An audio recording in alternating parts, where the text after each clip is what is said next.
গত মাসের ২১শে জুলাই বাবা দিবস উপলক্ষে চরকিতে মুক্তি পেয়েছে নতুন ওয়েব ফিল্ম লাইফলাইন।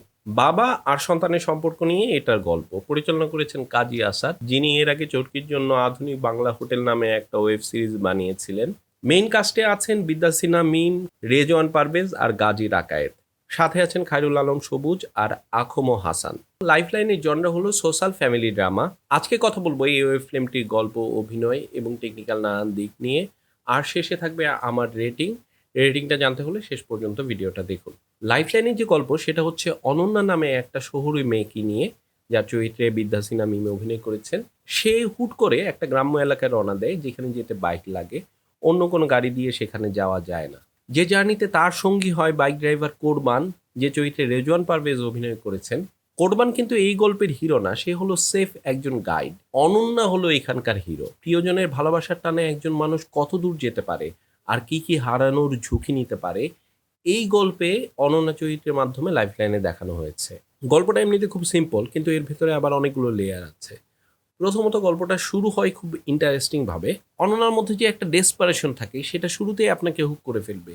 সে কোথায় যাচ্ছে, কাকে খুঁজছে, কেন এই রিস্কটা নিচ্ছে, এই প্রশ্নগুলো আপনার মাথার মধ্যে ঘুরতে থাকবে। সেকেন্ড হাফে গিয়ে আসল যে গল্পটা সেটা আস্তে আস্তে আমাদের সামনে রিভিল হতে থাকে।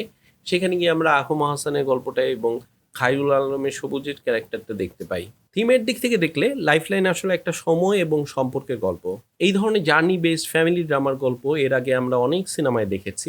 বাংলাদেশি কনটেক্সটের দিকে যদি তাকাই তাহলে হুমায়ুন আহমেদের অনেক গল্পে এরকম জার্নি আছে। আর সেখানে পারিবারিক টানাপোড়েন কিংবা বাবা মেয়ের সম্পর্ককে নিয়ে গল্প বলা হয়েছে। এছাড়া বলিউডের সিনেমা পিকু সিনেমাটা যদি আপনারা দেখেন তাহলে দেখবেন সেখানেও বাবা মেয়ের যে সম্পর্ক এবং সম্পর্কের যে নানা স্তর আছে সেটা একটা জার্নির মধ্য দিয়ে দর্শকদের সামনে তুলে ধরা হয়েছে।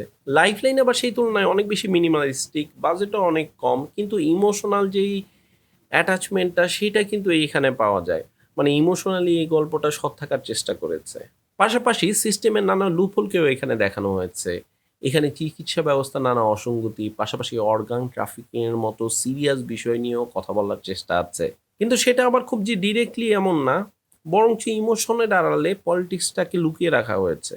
কাজী আসাদ আমাদের হাসপাতালের ভেতরে যে নানান নোংরা ব্যবসা বা একটা পরিবারে অসহায়ত্ব, এটাকে খুব রিল্যাক্সড ওয়েতে বলার চেষ্টা করেছেন। কোনো চড়া মেলোড্রামা নাই, কোনো বড় ডায়লগবাজি নাই। একদম শান্তভাবে তিনি গল্পটা এগিয়ে নিয়ে গেছেন। অভিনয়ের কথা যদি বলতে হয় তাহলে প্রথমেই বলতে হবে মিমের কথা। মিমকে আমরা সাধারণত কমার্শিয়াল সিনেমার গ্ল্যামারাস লুকে দেখতে পাই।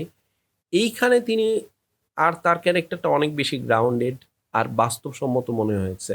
অনন্যার ভেতরে যে ক্লান্তি, তার যে অস্থিরতা, বাবার প্রতি যে ভালোবাসা, এগুলো মিম খুব রিয়াল এবং বিশ্বাসযোগ্যভাবে তুলে ধরার চেষ্টা করেছেন। তবে আমার কাছে সবচেয়ে বেশি সারপ্রাইজিং লেগেছে রেজন পারভেজের ক্যারেক্টারটা।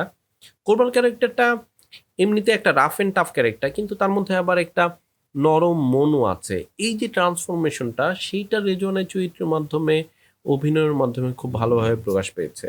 মিমের সাথে তার যে কেমিস্ট্রিটা আছে সেটা কোনো রোমান্টিক কেমিস্ট্রি না, বরং একটা হিউম্যান কানেকশন, যেটা দেখতে ভালো লেগেছে। খায়রুল আলম সবুজ বাবা চরিত্রে অভিনয় করেছে। তার যে দীর্ঘদিনের কাজের অভিজ্ঞতা সেটা তার অভিনয়ের মাধ্যমে প্রকাশ পায়, কিন্তু স্ক্রিন টাইম একটু কম ছিল। আবার যে গাজী রাকায়েতের চরিত্রটা সেটাও ঠিকঠাক ছিল। তবে আমাকে আলাদা করে বলতে হবে আখম হাসানের কথা। বাংলাদেশের নাটকে আখম হাসানের চরিত্র অধিকাংশই থাকে একটু কমেডি টাইপের, কিন্তু এইখানে একটা সিরিয়াস চরিত্রে তিনি অভিনয় করেছেন। ফলে তার যে একটা রেঞ্জ আছে অভিনয়ে, সেইটা এই ক্যারেক্টার মাধ্যমে প্রকাশ পায়। চরকির জন্য বানানো কাজী আসাদের আগের যে কাজ আধুনিক বাংলা হোটেল, সেটা ছিল একটা অ্যানথোলজি সিরিজ। অ্যানথোলজি সিরিজ মানে হলো যেখানে প্রতিটা এপিসোড বা সিজনে আলাদা আলাদা গল্প থাকে, তবে প্রতিটা গল্পের একটা থিম, টোন বা আইডিয়ার মিল থাকে। আধুনিক বাংলা হোটেলে খাবারের সাথে যুক্ত করে ৩টা হরর মিস্টিক গল্প বলা হয়েছিল। লাইফ লাইনে এসে তিনি অনেক বেশি ফোকাসড একটা সিঙ্গেল জার্নির উপর গল্পটা বলার চেষ্টা করেছেন। এই যে শিফটটা সেটা তার জন্য একটা পরীক্ষা ছিল, আর তিনি এই পরীক্ষায় ভালোভাবেই উতরে গেছেন। লোকেশন সিলেকশনের কথা বিশেষভাবে বলতে হয়। সিনেমার শ্যুট হয়েছিল কুয়াকাটা থেকে অনেকটা ভেতরে, যেখানে সাধারণত কোনো গাড়ি যায় না, বাইকে করে যাওয়া আসা করতে হয়। এই যে বাস্তব আর রুক্ষ লোকেশনগুলো গল্পের জার্নির ফিলটাকে অনেক বেশি অথেন্টিক করে তুলেছে। সিনেমাটোগ্রাফিতে এই ব্যাপারটাকে বেশ ভালোভাবেই তুলে ধরা গেছে।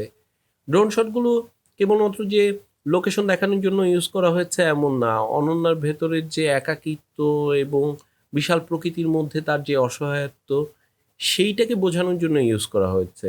কাজী আসাদের কাজের একটা সিগনেচার স্টাইল হলো রহস্য আর ইমোশনের একটা ব্যালেন্স রাখা। লাইফ লাইনেও কাজী আসাদ সেটা করার চেষ্টা করেছেন। তবে তার কাজের মধ্যে একটা বৈশিষ্ট্য ছিল যে গল্পটা একটু স্লো বার্ন হয়ে যায়। সেটা অনেকের কাছে ভালো নাও লাগতে পারে। এছাড়াও গল্পে আরো কিছু সমস্যা রয়েছে।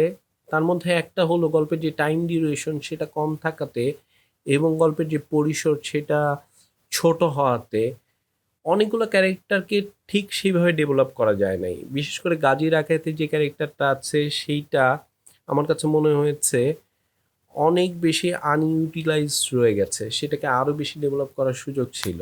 তাছাড়া আরো কিছু বিষয় ছিল, তার মধ্যে একটা হচ্ছে লজিকের অভাব আমার কাছে মনে হয়েছে।